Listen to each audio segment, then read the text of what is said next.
Hello बच्चों, चलिए प्रश्नों को पढ़ते हैं। कॉपर टी एक इंट्रायूटेराइन गर्भ निरोधक युक्ति है। निम्न में से वह कथन चुनें जो कॉपर का सही भूमिका को परिभाषित करती है। कॉपर की सही भूमिका को परिभाषित करती है। यहाँ पे दिए गए प्रश्न के 4 विकल्प हैं। ए, कॉपर आयन यूटेराइन को अंतरारोपण हेतु अस्थिर बनाते हैं। बी, कॉपर आयन स्पर्म की गतिशीलता और निषेचन क्षमता को कम करते हैं। सी, कॉपर आयन सर्विक्स को स्पर्म के लिए प्रतिकूल बनाते हैं। डी, उपरोक्त सभी। दिए गए प्रश्न की मुख्य अवधारणा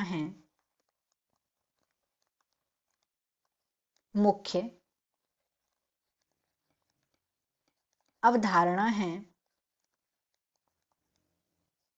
आईयूडीज।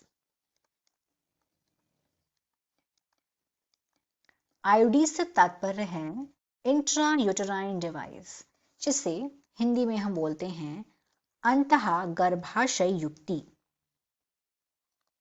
इसे बोला जाता है अंतः गर्भाशय युक्ति। और ये जो युक्तियां हैं ये अनुभवी नर्सों या डॉक्टर द्वारा यौन मार्ग से गर्भाशय में लगाई जाती हैं और इनका मूल रूप से इस्तेमाल किया जाता है गर्भधारण को रोकने के लिए। मतलब ये गर्भ निरोधन में ये सहायता करती हैं। अब हम देखें कि जो अंतः गर्भाशय युक्ति है ये अलग अलग प्रकार की होती हैं। तो यहाँ पे बात किस के बारे में हो रही है? कॉपर टी के बारे में। कॉपर टी के सीयू का मतलब होता है कॉपर। कॉपर टी ये एक अंतः गर्भाशय युक्ति है और अंतः गर्भाशय युक्ति अलग अलग प्रकार की होती हैं। तो ये है तांबा मोचक आईयूडी। कॉपर टी है तांबा मोचक आईयूडी। तांबा मोचक आईयूडी अगर हम देखें किस प्रकार से ये कार्य करती है, तो तांबा मोचक आईयूडी ये कॉपर आयंस को छोड़ती हैं। ये कॉपर आयंस का इसको मोचित करती हैं। ये कॉपर आयन को ये मोचित करती हैं। अगर हम देखें सिर्फ कॉपर टी एक कॉपर तांबा मोचक आईयूडी का उदाहरण नहीं है। कॉपर टी हो गया, कॉपर 7 हो गया, मल्टीलोड 375, ये सारे के सारे उदाहरण हैं तांबा मोचक आईयूडी के। तो ये किस प्रकार से काम करती हैं? ये कॉपर के आयन को मोचित करती हैं और कॉपर आयन मोचित होने के कारण ये कॉपर आयन किस प्रकार से सहायता करती हैं?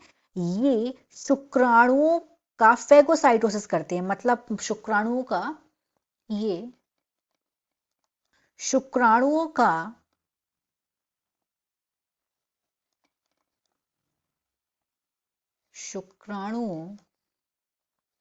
शुक्राणु मतलब स्पर्म। यहाँ पे दिया हुआ है स्पर्म प्रश्न में, इसको हिंदी में बोलते हैं शुक्राणु।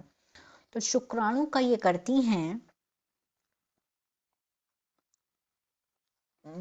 भक्षकाणु क्रिया, मतलब फेगोसाइटोसिस। इसे अंग्रेजी में फेगोसाइटोसिस बोलते हैं। और इसके अतिरिक्त ये क्या करती हैं? गर्भाशय में भ्रूण के रोपण के लिए ये गर्भाशय ग्रीवा को शुक्राणुओं के विरोध बनाती हैं। और इसके कारण क्या होता है? जो गर्भधारण भ्रूण जो है वो गर्भधारण नहीं कर, मतलब इस तरीके से जो निषेचन की क्षमता भी कम हो जाती है अगर जो शुक्राणु है वही मर जाएंगे तो।